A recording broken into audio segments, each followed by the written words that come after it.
What's up guys, Syiler here, and we are back with another Mount Guide series, and this time we've moved on to Cataclysm. In the last series we covered the Northrend achievements for the dungeons to get you the red proto-drake. And now we're back with the Cataclysm set, and this will get you the Volcanic stone drake. So the first dungeon we're going to look at is Batol, and there's only two achievements we're going to actually get from this place. We're going to get the Don't Need to Break Eggs to Make an Omelette, and Umbrage for Umbris. Both pretty easily doable, very easy to solo. Anyone in like 500 item level should be able to do this very easily. Other people lower, but you know, 500 makes all of these very simple to do.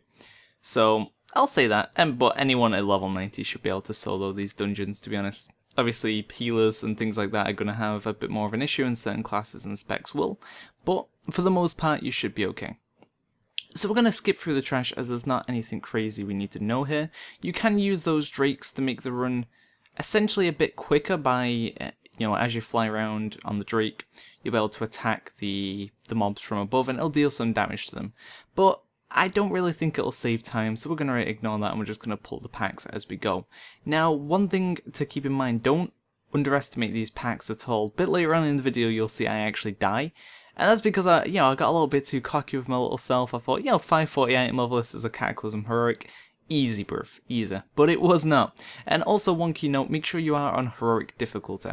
Right click on your character portrait, go down to Dungeon difficulty and set it to 5-man Heroic. These achievements are only completable on Heroic 5-mans.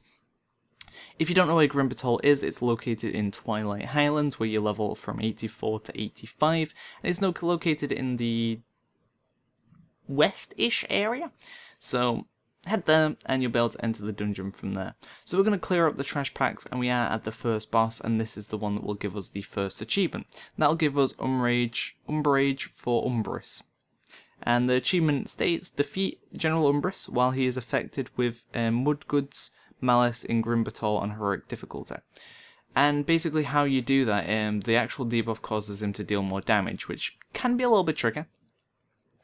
And the way you deal with this, or how you get the achievement, during the fight he'll summon some trogs, and one of them will be purple. It'll have like a purple aura around it, as you'll notice in a minute.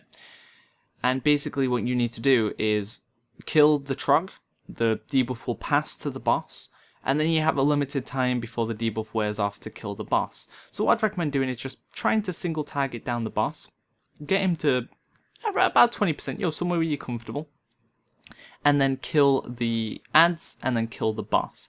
As you see, I leave him a little bit high. I do keep one ad alive because the debuff does pass to anyone nearby, even the other trogs.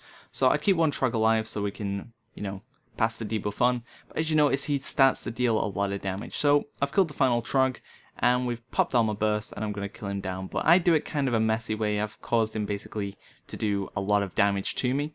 The safer way would be to take the boss low, then kill the ad, then kill the boss. I kind of kill the ads, then try and kill the boss with the debuff when he's at like 50%, and he will deal a large amount of damage.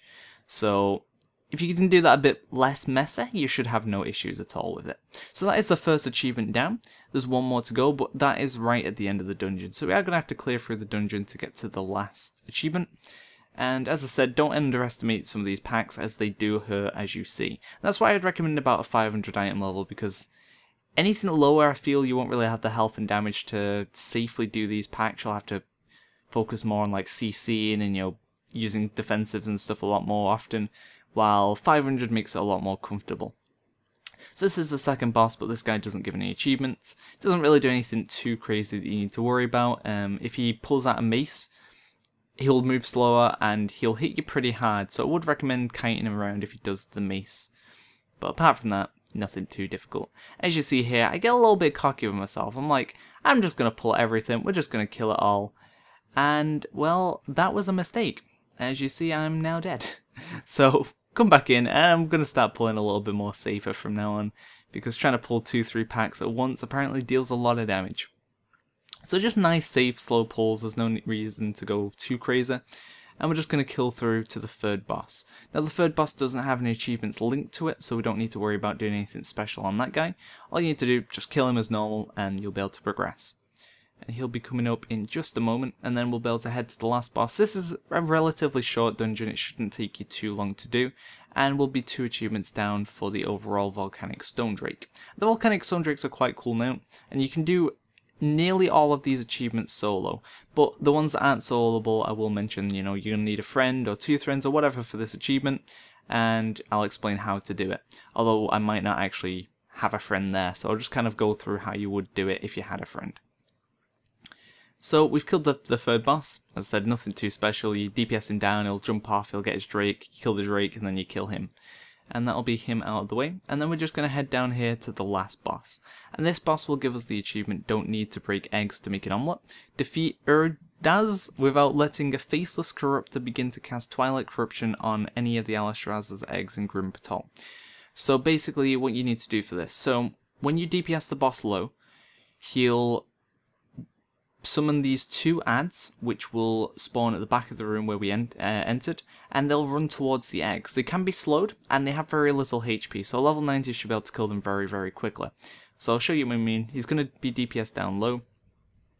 I'm just waiting for him to do the eggs, just in case. I'm not too sure if killing him before the ads spawn will break the achievement, so I just kind of wait, and then I can show you how it works. This phase does do quite a lot of damage, so look for like the safe area. It'll be like a circle, like a non-voided circle, and then that'll be the end of that. So you'll summon both the ads from the back of the room. As I said, they can be slowed by things like a hunter's trap or anything along those lines. We're just going to kill them before they reach the eggs, and that's it, achievement done. So just make sure they do not reach the eggs and you'll get the achievement. Easy as that. So thanks for watching, guys. Look out for more of these guides coming soon. And yeah, don't forget to thumbs, fave, subscribe.